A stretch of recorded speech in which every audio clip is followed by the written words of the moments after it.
HDC's $3.4 billion housing program. The procurement battle that could reshape Trinidad's housing landscape. Original reporting by Anna Ramdas. Enhanced and analyzed by WZYE-TV. In December 2025, the Housing Development Corporation submitted its annual procurement plan to the Office of the Procurement Regulator, launching a $3.4 billion public-private housing program to build more than 3,000 units across 11 sites in Trinidad.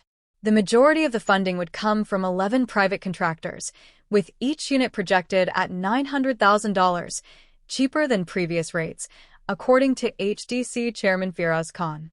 The HDC used limited bidding, selecting contractors from the OPR's own depository of registered and qualified firms with experience in civil works, sewer systems, and electrical infrastructure.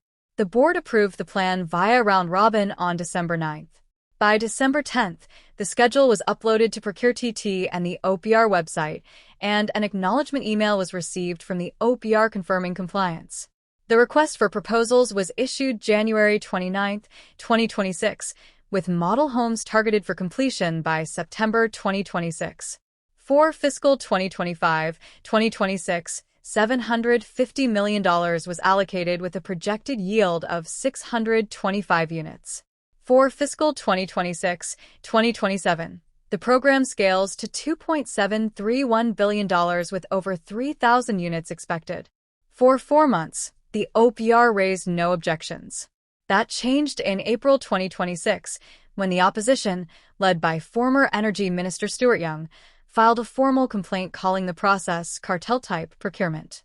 Young alleged that 10 of the 11 contractors had no prior HDC experience and that selective tendering was used to bypass transparency. On April 14th, the OPR directed the HDC to suspend the program, pending a full review. An HDC official also came under scrutiny for alleged personal ties to 2 contractors. Chairman Khan responded firmly. He said, quote, "We didn't go to all the world and say you are invited to bid for these houses.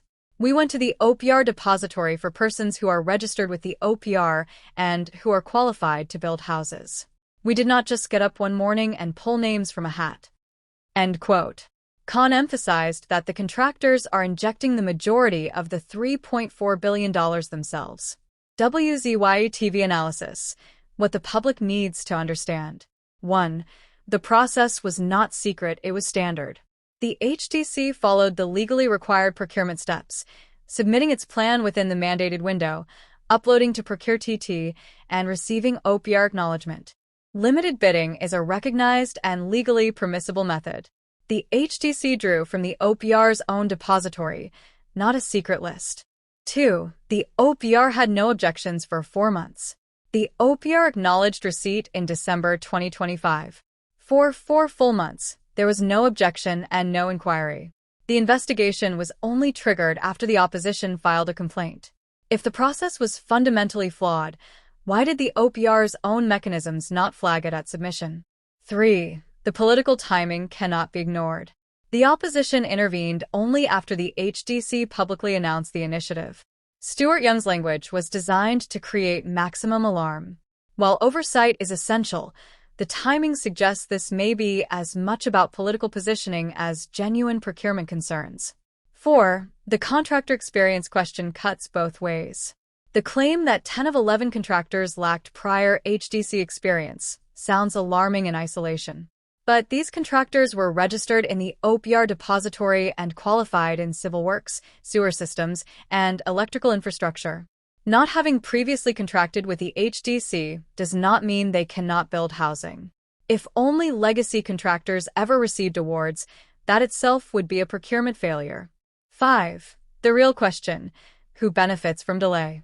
Trinidad faces a persistent housing deficit. Every month the program is paused. Families waiting for affordable housing remain in limbo. The $3.4 billion was largely private funding, meaning the cost of delay is not just bureaucratic, it is human. 6. The collusion allegation demands evidence, not assumption. Reports of personal ties between an HDC official and 2 contractors are serious and warrant investigation. However, proximity is not proof. The review must be evidence-based. If wrongdoing is found, it should be addressed. But if the allegation rests on association alone, it risks undermining a program designed to address one of the country's most pressing needs. The bottom line: the HDC's procurement process was documented, submitted to the regulator, and acknowledged without objection for 4 months. The investigation was triggered by political action, not by regulatory failure. While oversight is necessary, citizens deserve to know whether this pause is about protecting the public interest or protecting political interests. The 3,000-plus families waiting for homes deserve an answer, and they deserve it quickly. WZYE TV, Caribbean News. No filter. No fear.